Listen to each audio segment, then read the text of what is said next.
Hello दोस्तों, Gurukul coaching class में आपका स्वागत है। दोस्तों, आज हम लोग संस्कृत बिहार बोर्ड वर्ग 10 का अध्ययन करेंगे। पहला पाठ मंगलम। इससे पहले यदि आप हमारी चैनल पर नए हैं तो प्लीज इसे सब्सक्राइब कर लीजिएगा। और आइए देखते हैं, ये आपका पहला पाठ मंगलम। मंगलम का अर्थ होता है कल्याणकारी। कल्याणकारी, कल्याण। देखिए, इसमें पाठ परिचय यहां पर दिया हुआ है। उपनिषद। उपनिषद, उपनिषद के विषय में नहीं जानते होंगे तो जान लीजिए कि उपनिषद जैसे वेदों की संख्या वो 4 है, पुराणों की संख्या 18 है, वेदांगों की संख्या 6 है। उसी प्रकार से उपनिषदों की संख्या 108 है। इसी 108 उपनिषद में से कुछ यहाँ पर इस पाठ में, इस संस्कृत के इस पाठ में 5 मंत्र दिए गए हैं जिसका अध्ययन हम लोगों को करना है।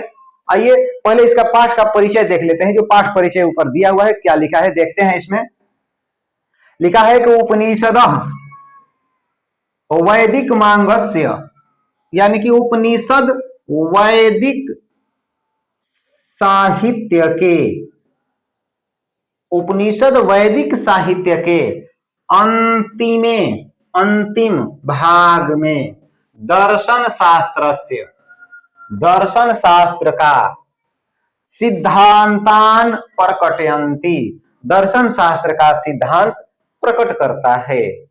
उपनिषद वैदिक साहित्य के अंतिम भाग के दर्शन शास्त्र का सिद्धांत प्रकट करता है। आगे है कि सर्वत्र, सभी जगह, परम पुरुषस्य परमात्मनः, यानी कि परम पिता परमेश्वर की महिमा प्रधानतया गीयते, प्रधान रूप से गाई जाती है या गाई गई है। समझिएगा, सर्वत्र उस परम पिता परमेश्वर की महिमा प्रधान रूप से गाया गया है, सभी जगह। ध्यान रखिएगा, सभी जगह। तेन परमात्मना, उस परमात्मा से जगत, दुनिया व्याप्त और अनुशासित है। च अस्ति, व्याप्त अनुशासित च अस्ति, यानी कि व्याप्त और अनुशासित है। उसी परमात्मा से ये दुनिया व्याप्त और अनुशासित है। आगे देखिए, स एव, वह ही, सर्वेशाम, सभी, वह ही सभी, तपसाम, तपस्सों का, यानी कि तपों का, तपस्वियों का, परमम, परम, लक्ष्यम, लक्ष्य है, वह ही सभी तपस्वियों का परम लक्ष्य है। अस्मिन पाठे, इस पाठ में परमात्म परा, परा होना चाहिए यहां पर, परमात्म परा, उपनिषदाम, परमात्म परा होगा यहां, परमात्म परा, यानी कि परमात्मा से परा, यानी कि संबंधित, परमात्मा से संबंधित। इस पाठ में, अस्मिन पाठे, इस पाठ में परमात्मा से संबंधित उपनिषदाम, उपनिषदों के पदात्मका, पद के रूप में, गद और पद होता है ना, तो यहां पर पद के रूप में है। पंच मंत्र, 5 मंत्र संकलिता संति, संकलित है, यानी कि इस पाठ में परमात्मा से संबंधित उपनिषद के पद के रूप में 5 मंत्र संकलित हैं, जिसका अध्ययन हम लोगों को अब करेंगे। आइए देखते हैं इसका पहला श्लोक क्या है। इससे पहले यदि आप इसका अर्थ चाहते हैं तो ले लीजिए, यहां से देख सकते हैं आप लोग।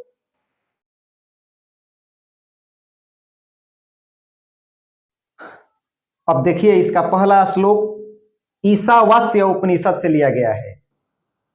ईशावास्य, पहले ही बता दिए कि उपनिषदों की कुल संख्या 108 है। उपनिषद का शाब्दिक अर्थ है कि गुरु के नजदीक सदाचार के साथ बैठना, इसी को उपनिषद कहा गया है। यानी कि गुरु के नजदीक बैठ करके शिक्षा ग्रहण करना, शिक्षा प्राप्त करना, यही उपनिषदों का महत्व है।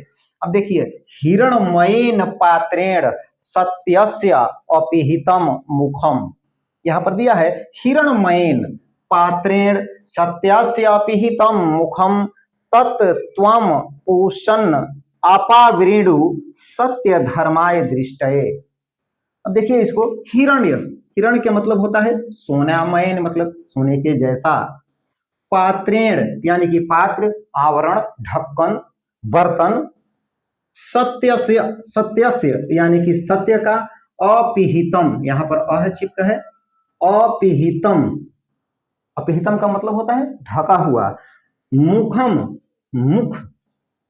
फिर से एक बार देखें, हिरण्यमयन यानी कि सोने जैसे पात्र से, पात्रेण सोने जैसे पात्र से, सत्य से सत्य का, मुख अपिहितम यानी कि ढका हुआ है, सोने जैसे पात्र से सत्य का मुंह ढका हुआ है। तत्त्वम, इसमें दो शब्द है, तत्त्वम, तत् का मतलब होता है उसे, त्वम यानी कि तुम, उसे तुम, पूषण, पूषण का अर्थ होता है सूर्य, सूर्यदेव। अपावृणु हटा दो, सत्य धर्माय सत्य धर्म की, दृष्टये यानी कि प्राप्ति के लिए, उसे तुम हटा दो, हे सूर्यदेव उसे तुम हटा दो सत्य धर्म की प्राप्ति के लिए। इसे ऐसे भी कह सकते हैं कि हिरण्मयन पात्रेण सत्यस्य अपिहितम मुखम, सोने के जैसे पात्र से सत्य का मुंह ढका हुआ है, अतः हे सूर्यदेव उसे तुम हटा दो। क्यों हटा दो भाई? तो सत्य धर्माय दृष्टये, सत्य और धर्म की प्राप्ति के लिए उसे तुम हटा दो। आशा करते हैं कि आप लोग समझ गए होंगे। अब देखिए इसको, ऐसे आप लोग इस तरह से लिख सकते हैं, देख लीजिए।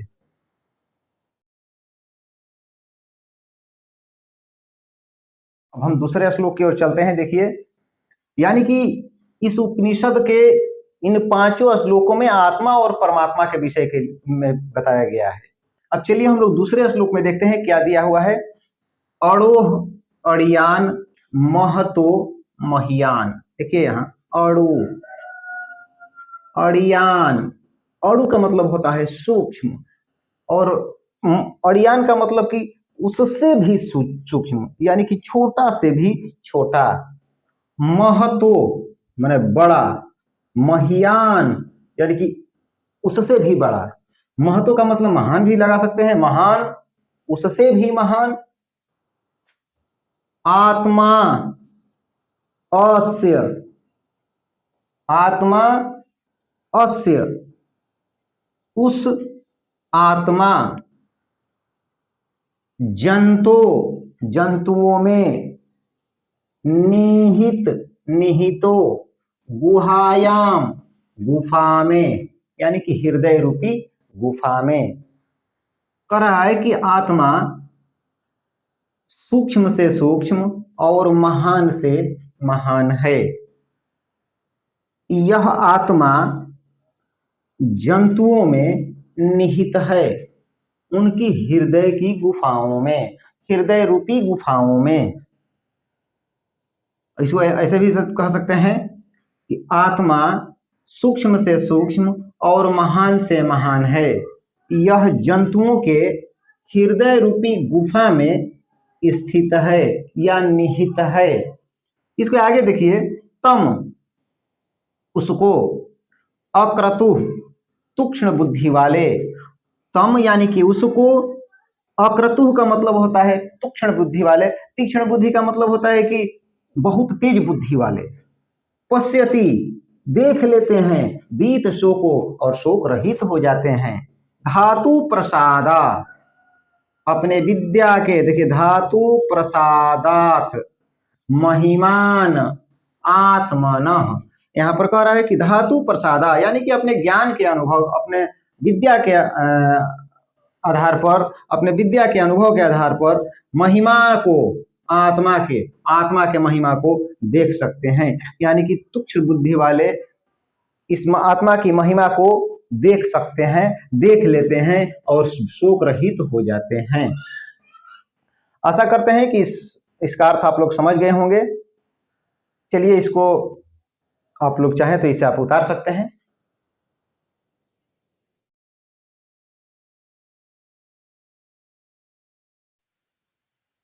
तो चलिए दोस्तों, हम लोग का ये तीसरा श्लोक देखिए। तीसरा श्लोक दिया है कि सत्यम एव जयते नानिरतम सत्येन पंथा विततो देवयानः येनाक्रम नृत्य ऋषियो हप्त कामा यत्र तत्र सत्यस्य परम निधानम। यहां पर दिया है कि सत्यमेव, सत्यम एव, सत्यम का मतलब सत्य, एव ही, जयते जीत, यानी कि सत्य की ही जीत होती है। न अनृतम, न अनृतम यानी कि अनृत मतलब झूठ, असत्य, झूठ की नहीं। सत्येन सत्य से, पंथा रास्ता, विततो विस्तृत होता है, देवयान देवलोक का, सत्य से ही देवलोक का रास्ता विस्तृत होता है।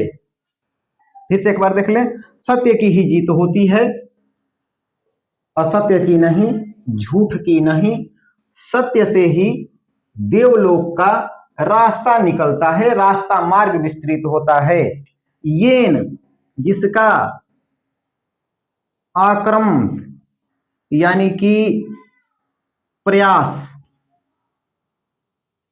आक्रम का मतलब होता है प्रयास करना, ऋषियों ऋषि लोग जिसका प्रयास करके, जिसके द्वारा ऋषि लोग हप्त कामा अपनी कामनाओं को पूरा करने के लिए, यानी कि अपने कामनाओं को पूरा करने वाले, यत्र तत्र, यत्र तत् उस, यहाँ उस, सत्य सत्य को, परम निधानम सबसे बड़ा, निधि मतलब खजाना होता है, सबसे बड़ा खजाना बना लेते हैं, उसी सत्य को सबसे बड़ा खजाना बनाकर ऋषि लोग अपनी कामनाओं को पूरा करते हैं और उस परम पिता परमेश्वर को प्राप्त करते हैं। फिर से एक बार देख लीजिए, येन आक्रमंत यानी कि जिस जिस प्रयास के द्वारा ऋषि लोग हप्त कामा अपनी कामनाओं को पूरा करते हैं, यत तत् यहाँ उस सत्य का, परम सत्य को परम निधान यानी कि खजाना बना लेते हैं, समझ लेते हैं।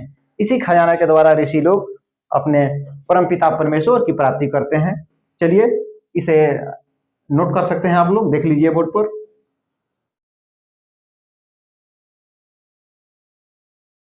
ये चौथा श्लोक अब हम लोग देखते हैं। चौथा श्लोक मुंडकोपनिषद से लिया गया है और इस श्लोक में देखिए यहाँ पर लिखा है कि यथा नदः स्यन्दमाना समुद्रे अस्तम गच्छन्ति नाम रूपे विहाय तथा विद्वान नाम रूपाद विमुक्तः परात् परम पुरुष मुपैति दिव्यम।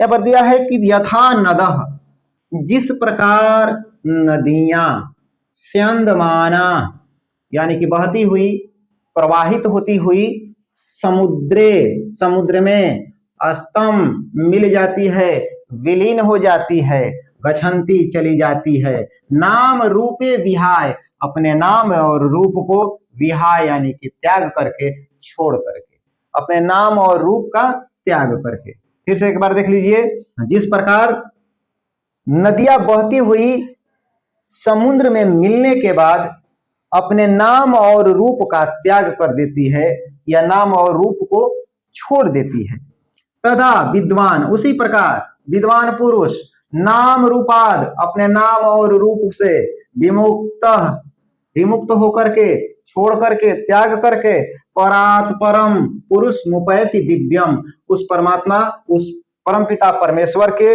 दिव्य प्रकाश में एकाकार हो जाते हैं, मिल जाते हैं, विलीन हो जाते हैं।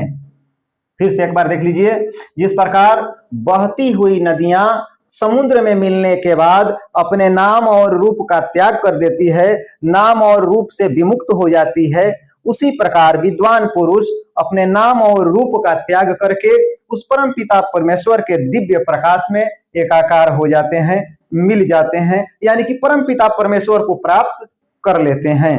आइए इसे आप